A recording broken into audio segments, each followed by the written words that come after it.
What I have here is the latest annual flagship from Honor, the Magic 8.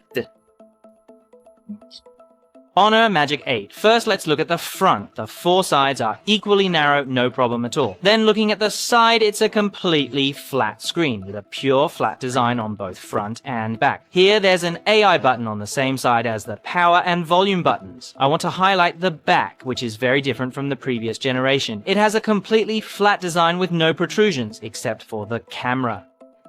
In terms of appearance, it's quite nice. Look at the patterns inside. Do you see them? Doesn't it feel like that jiggle? I feel like when I saw Bumdil, when I see its back cover, I can almost hear the sound of the cracks in the milk glass shaking. Of course, this is part of its design, which we can perceive visually. In reality, it is made as a single piece with this kind of texture inside. Very beautiful. Now let me introduce the camera module. Here, it only has the words AI Magic. Where are the other words? They are placed on the side. There is a line of very small text that should be visible. Can you see it here? There is a square camera. No need for me to say more. Please note, the one the host is holding is the standard version of the Magic 8. I am very satisfied with its appearance. What score would you give it?